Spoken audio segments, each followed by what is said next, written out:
Hey, what's going on, everyone? This is Tree from the Discord. Master Taint is my in-game name. Yeah, I'm kind of going to do a base tour of my Enigmatica 2 expert playthrough. So this is kind of where I started. I did a random teleport. I think it took me to just about here in this desert, but I was kind of looking for a plains type area. So it worked out really well. I had this right beside me. I don't think I ever even explored this ravine, but yeah, so I kind of just came over here, and this is generally my starting area. My original storage system and everything was kind of just in this area here. You can see I still have my original Tinker's table. This was the market I used the whole thing. My original plastic automation that I didn't end up using outside of the early game. I made a whole bunch of plastic, kind of put in the system, and then I switched to rubber because you could just replicate that. And I just kind of did that throughout the game. So I never ended up really automating plastic. Same thing with creosote and coal coke. I would just come over here every so often, put a block of coal in. It would cook up some coal coke and the creosote oil, and I would just come over here and stick a tank on it. Same thing, treated wood. I never even automated that. I would just come over here every so often. I would go into my system, get some planks. I don't know if you know this, but you can just take a portable tank, surround it with planks, and then just get a whole bunch of treated wood. So I would just come over here every so often, whoops, and just throw that into the system. So yeah, that was my automation for creosote and coal coke, or automation, quote unquote. Yeah, cow in a jar over here. This was my spawn point. Actually, was this bed the entire game. My original smeltery. I did have it a little bit automated that I could put it in, and it would just automatically put in whatever I had in these smart outputs or whatever. My quarry from when I was mining, and this is I ended up also using this for just getting hungry. So I would come over here and just mine up a whole bunch of stone every time I needed to get hungry and wanted to eat more food, just to get my health points up. Yeah, so let's go take a tour of my base. So here's a kind of a outside big thing. I really just made this giant white cube and then decided to start building inside of it. So this was the entrance. If you've ever watched Iscal85 on YouTube, this was kind of inspired by his original Vault Hunter base for his single player series, but then he changed up his idea. So when we go inside here, I originally started building this with my daughter, hence the Mad Dad Labs, and this was our cafeteria. This was like the very first room we ever designed. We put our cloches over here. They were supposed to be like kind of vending machines. I never ended up moving anything you see in here. I never ended up moving it over to Flux Grow. I just use these cloches all game long. And, I'm on a server. They just run AFK. I never ran out of anything in here, so it worked out really well. This was where I kept my backup flux core. I did end up using it, I think, twice. I know at least once, but probably twice. We had the manager's office up here. Two of us would sit up here and drink our bubbly water. It's on the table here, and we'd sit here. Menus, all of my crafting terminals until we switched over to the wireless crafting terminal, of course. The packaged auto thing. My original power source, it was originally installed outside there. Then when I built this base, I put it over here, and it's been here the entire time. I believe this is even still running. Yeah, so these gas burning generators are still running. They are powering the system, even though it doesn't really matter because I have it all controlled by this creative flux capacitor now. Uh, yeah, I don't have all my power generation, everything is turned off. So as I can turn that on and off, you can see that it outputs, I think, 1 billion RF. And yeah, it just keeps everything running all the time. Obviously, I did that after the late game. We'll get into my power sources later on. This was the first reactor I built. This is a Toroid 4 hydrogen reactor. It's turned off right now. Oops, but this produced around 1 million RF per tick. I do have another reactor. I never ended up decorating it, but we'll go take a look as well. It actually sits directly below that first one. We're right below it here. And this was a Toroid 12 deuterium, and it produced around 5 million RF per tick, or maybe it was around 4.5. So between the two reactors, I produced around 5.5 million RF per tick, and that was enough to get me through the entire game with having this induction matrix that stores, as you can see, 3 trillion RF. Over here we have our 2 nano beacons. This was my daughter's, this was mine. They're pretty much identical, just flight speed and that kind of stuff. I'm not going to get into the modifiers, that doesn't matter. Tier 5 void ore miner and tier 6 void ore miner. I skipped sieves this series, so you'll see I don't have any sieves anywhere except I do have one. I rushed right to the Void Ore Miners because I kind of skipped them last time and I thought they were really cool and I wanted to play with them more. So this is where the Void Ore Miners went. This is all my ore processing right here. This is absolutely everything, all the storage, absolutely everything for ore processing all comes here. Everything comes into one of these two ender chests. They come from various sources. I have a laser drill, the void ore miners. I've got some things going on in the end looking for ender amethyst and etc. And it all comes into these two ender chests, and they go get filtered into various places. This it all works. I can't even kind of describe how it all works, but it all works. And over here, I do have one cloche, one sieve right here, and pulverizer and stuff. And this is just for nether ores. I couldn't find a better way to automate nether ores, so I do have nether seeds that get crafted into the nether essence and netherrack and etc. And that automation goes on here. Here I have my three pulverizers. These take care of gold for the chance of getting cinnabar, and then I also prosperity shards and rock crystal ore come through these two pulverizers. Here we have a little break room. So if you were one of the employees working in this area, you come over here, get some cookies, get some coffee, go in the fridge where we keep Uncle Fred. Interesting.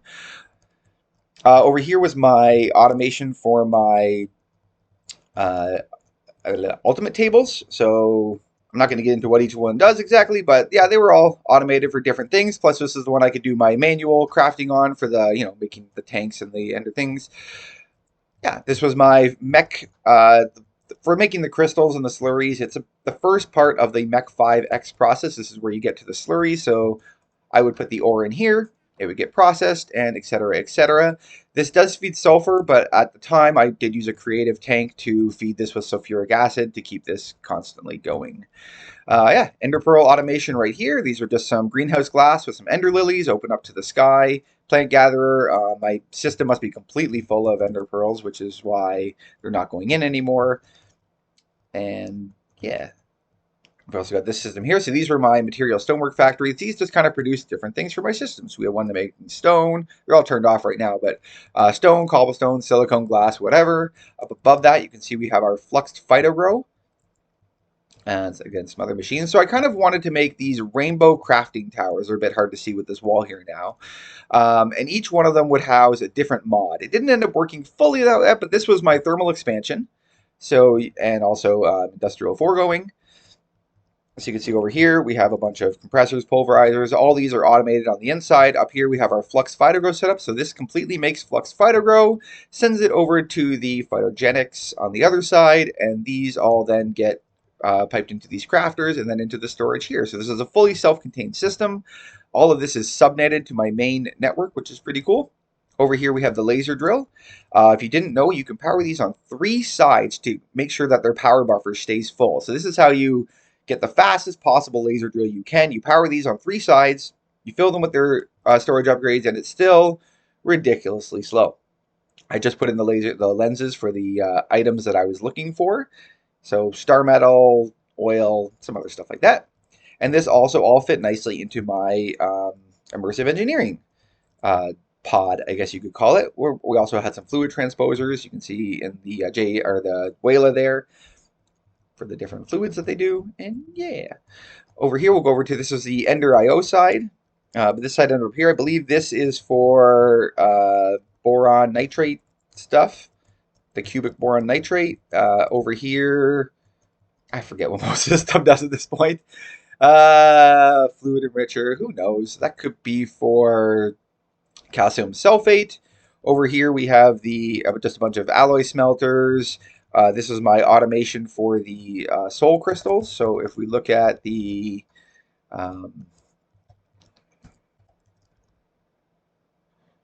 like these, so it's set to always keep 64 in stock of each of the soul vials. That's the name, soul vials. So there's level emitters that turn these on every time and just keep a stack in stock of each, which was fine. All this stuff is fully automated. And on this side, we have the nuclear craft. I fit my fission reactor into the back here. Little enchanting area, my kikuku, that kind of stuff. Yeah, fission reactor, nuclear craft stuff, manufactories, another automation. Geez, I don't even remember what most of these things do, but they work, and that's what's important. Just a bunch of alloy furnaces, some rock crushers that are set on level emitters to keep the different dust that you get from andesite, granite, and diorite keeps a certain level of those in stock and turns them on and off as necessary. Again, those things are automated way over here in the thermal expansion just from these igneous extruders and get supplied around the base. So I do enjoy that kind of stuff where it's all going over. This side was mech and forestry, but none of these things I believe are actually automated to anything. Everything kind of got switched over to the modular machines when they needed to be. So these machines are just kind of for show at this point. And then above we have the extra utilities, two things, a resonator and an enchanter. Pretty simple. All the mech stuff on this side. My AE2 side, so here's my storage that I didn't come anywhere near close to filling. I only put 64K storages in all of these, and still, I didn't come, like, they're all green. I didn't come anywhere near close to filling any storage. I think I have 15 inscribers here, and they are all automated completely, so they all work in tandem. So like 3 of these will make the each of the different processors and that kind of stuff. So yeah, it's pretty cool. This was my IC2 side. You can see this side is all block cutting machines. I wanted to have one for each plate, and I almost did. There was a couple extras with the at the end with the Thaumcraft plates, but yeah. So if I ever wanted plates, they would all come instantly and very fast. I believe they all have like 25 overclockers and 3 ejector upgrades, so they all process absolutely instantly. On this side, it's the matter fabricator. So I come over here to set whatever I want it to be replicated. Oh, apparently I have been doing rubber forever. Apparently I have no UU matter.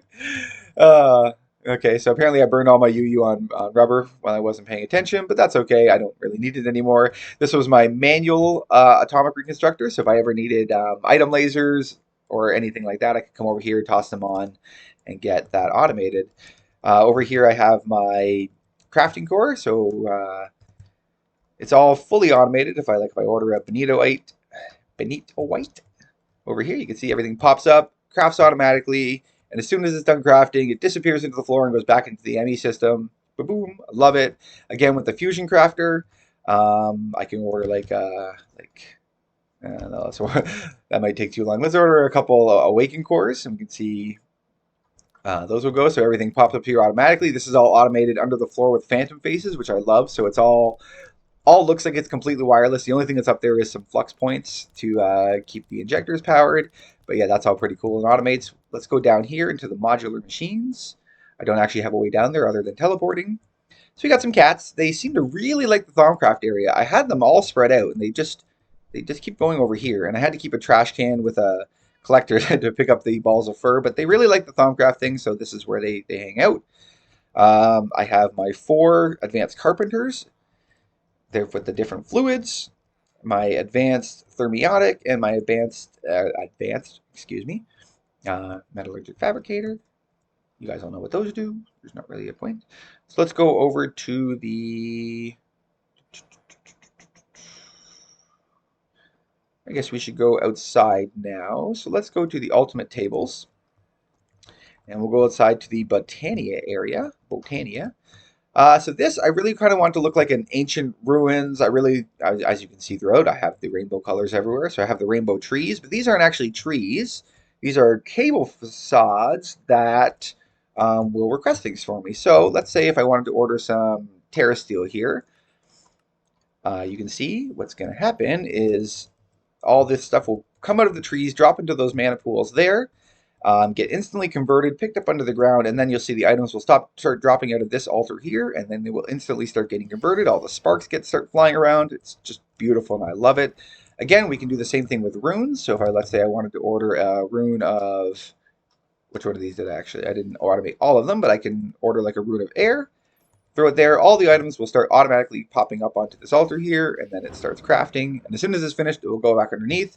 Again, the terra steel is going to be automatically collected, so it's all really cool. I do have to take off my ring in this area. I did try putting some flowers into the ground. They didn't seem to work.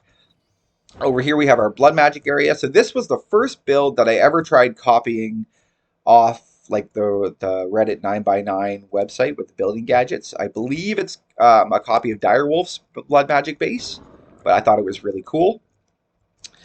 Yeah, I never end up automating any of the slates or anything here. The only thing I automated was the LP production with the Well of Suffering down there. You can see I have my villagers They sit in spring water down here, and then they get constantly healed and hurt by the ritual of well of suffering underneath here, constantly filling up this blood tank.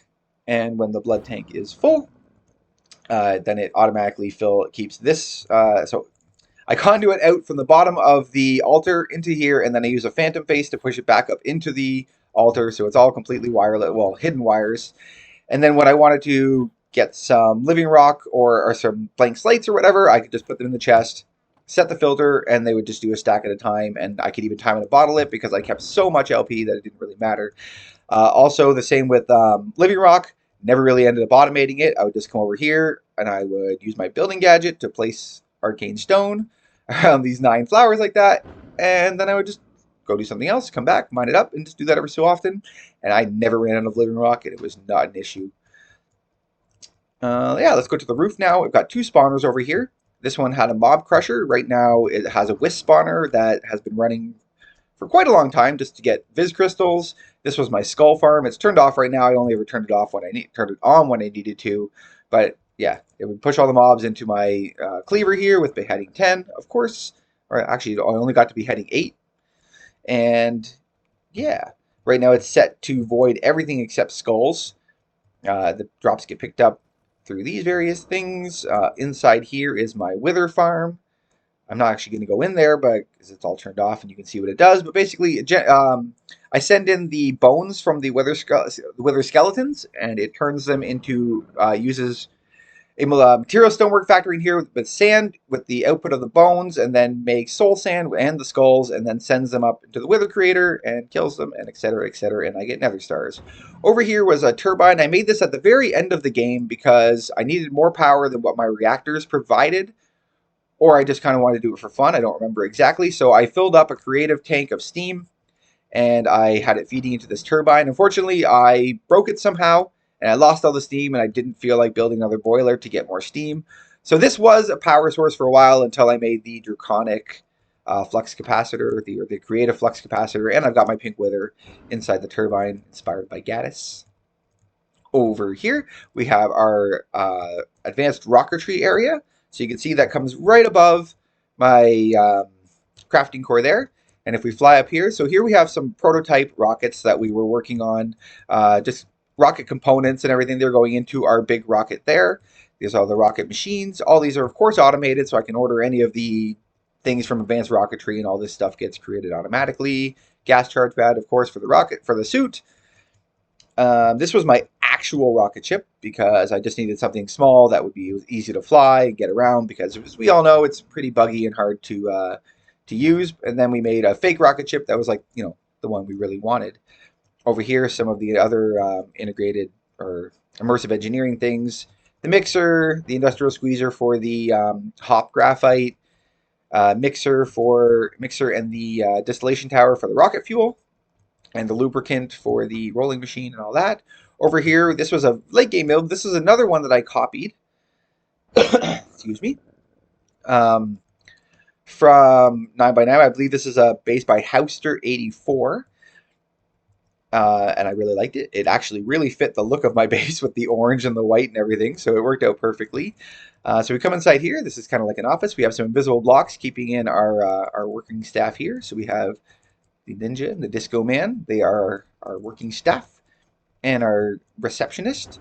Back here, once I got the creative tank and I needed more metals for the different singularities, I came and filled a bunch of black hole tanks and had them feeding into different ingot formers, and then they all go into this storage system over here, which is again subnetted from the rest of my system to keep everything from overflowing, which I think is pretty cool. So all those go, and then upstairs we have a bunch of cubicles, people at their desks and stuff like that, because they're all working on making our singularities. I won't lie, I don't really like how these look. I just kind of threw a bunch of conduit facades on and said, yeah, that's it. But yeah, so these are all automated. I can order up any singularity at any time and have these automatically craft the 10,000 ingots or whatever, and whatever they have to do. I believe the last place on our tour is going to be space. So let me put on my spacesuit. And I'm not going to fly there. We'll just teleport to the space station. Throughout the game, I really only had a small platform for my space station, and I really wanted something better. So I built this after I finished beating the game. It's pretty something. It's simple and cute. I do. If my daughter does ever want to play again, we'll probably build some houses or something here. But I have a little miniature version of our rocket ship back home, the warp core and everything, of course, and then just this little like relaxation area. I really wanted a greenhouse type area inside the space station, and I learned that you can't grow trees or grass or anything unless this is perfectly oxygen sealed. So that was a fun endeavor, you know, making sure that everything is perfectly covered. This is all ineffable glass, letting you send it out. So yeah, that is my base tour. Let's see if we can we'll get an overshot of the base. Over here were some trees. My daughter really liked to come on and just make different kinds of foods and stuff. So this was her little area here. She would grow a garden, bunch of different fruits and stuff like that. Um, and yeah, it was really fun. So I hope everybody enjoyed this tour. That was about it. I do have a Thaumcraft area, but it's not decorated at all. I just kind of kept it in a magical forest. Oh, my base is somewhere over that way. Um, and yeah, all the infusion stuff I did inside this compact machine.